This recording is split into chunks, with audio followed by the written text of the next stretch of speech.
Today we're going to be doing a French seam. So normally we start with our fabric right sides together.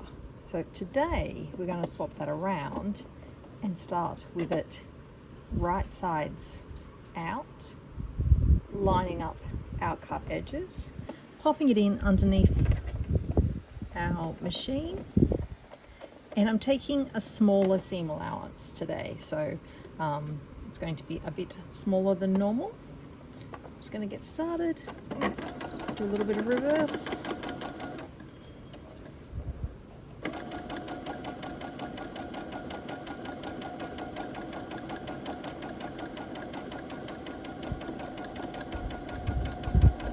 Come all the way down to the end, reverse at the end again.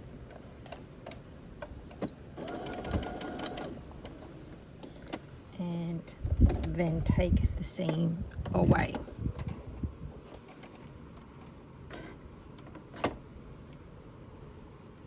So now we have a narrower seam allowance than normal. I'm going to take my scissors and I'm going to cut that seam allowance in half. So hopefully you can just see. So if I just pause there for a moment, you can see this is the seam allowance total, and I'm cutting half of it away.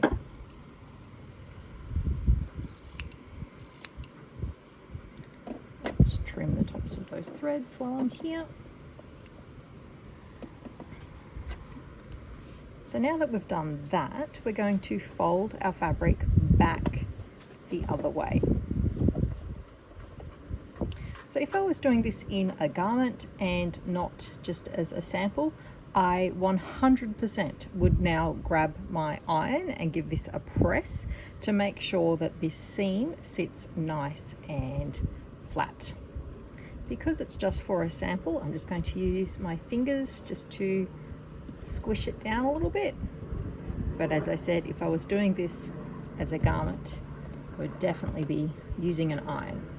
Okay, so we're going to pop it back in underneath the machine. Again, we're taking a smaller seam allowance. Do a little bit of a reverse.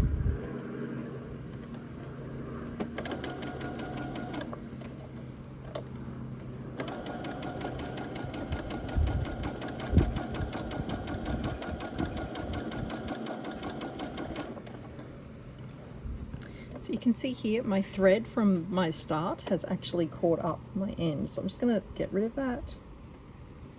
And it's a good example of why we should trim off our threads as we stitch. Okay, so I'm coming down, doing my reverse again. Need to finish off the end.